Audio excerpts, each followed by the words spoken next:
نبی علیہ السلام کے زمانہ اقدس میں ایک شخص شرابی تھا اور اس کے شراب پینے کی وجہ سے اسے بار بار سزا ہوتی تھی، مگر پھر بھی وہ اس کام سے باز نہیں آتا تھا۔ ایک دن وہ صحابہ کرام کی مجلس میں جا کر بیٹھ گیا اور صحابہ کرام نے اس کے شراب پینے کی وجہ سے اس پر لعنت بھیج دی۔ تو نبی علیہ السلام نے غصے کا اظہار کیا اور فرمایا کہ خبردار کوئی شخص اس پر لعنت نہ بھیجے، یہ اللہ اور اس کے رسول سے محبت کرتا ہے۔ ویسے تو سبھی صحابہ کرام اللہ اور اس کے رسول سے محبت کرتے تھے، مگر اس شخص میں کیا خاص تھا کہ یہ حضور صلی اللہ علیہ وسلم سے محبت کرتا تھا؟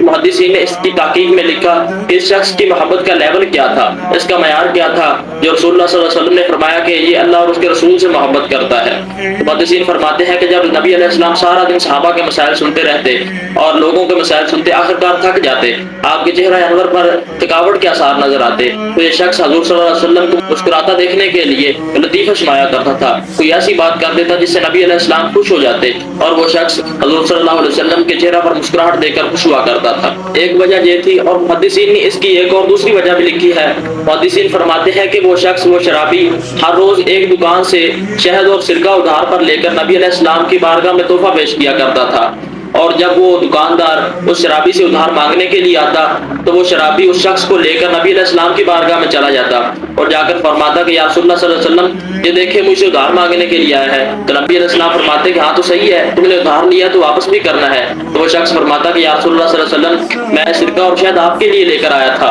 اب میرے پاس تو پیسے ہیں ہی نہیں، پھر آپ ہی دے دیں، اور نبی علیہ السلام اس کا قرضہ چکایا کرتے تھے۔ علماء فرماتے ہیں کہ اس شخص کی یہ ادائیں نبی علیہ السلام کو بہت پسند تھیں، حالانکہ بظاہر وہ شخص نہ کوئی نمازی تھا نہ کوئی پرہیزی تھا، بلکہ وہ شرابی تھا، مگر پھر بھی رسول اللہ صلی اللہ علیہ وسلم نے اس شخص کے لیے فرمایا کہ یہ شخص اللہ اور اس کے رسول سے محبت کرتا ہے۔ اگر آپ نمازیں پڑھتے ہو، روزے رکھتے ہو، زکاتیں دیتے ہو، حج کرتے ہو، تو آپ کے یہ اعمال کیے کسی کام کے نہیں ہیں اگر آپ کے دل میں عشق نبی نہیں ہے، تو عشق رسول نہیں ہے۔ اللہ تعالیٰ نے قرآن میں بھی ارشاد فرمایا کہ من یطیع الرسول فقد اطاع اللہ، جو لوگ رسول کی اطاعت کرتے ہیں وہ جان لے کہ ادھر حقیقت اللہ ہی کی اطاعت کرتے ہیں، یعنی اللہ کی اطاعت کے ساتھ ساتھ نبی کی اطاعت لازم ہے، نبی کا عشق لازم ہے۔ نبی علیہ السلام سے عشق میں کوئی اصولوں کی قید نہیں ہے کہ آپ اس دائرے میں رہ کر نبی علیہ السلام سے عشق کریں۔ نبی علیہ السلام سے عشق میں ہر کسی کا اپنا اپنا انداز ہے، اپنا اپنا طریقہ ہے۔ عجب تماشا ہو میدان حشر میں بے دم، کہ سب ہوں پیش خدا اور میں روبروئے رسول ہوں۔ سلام پہنچے۔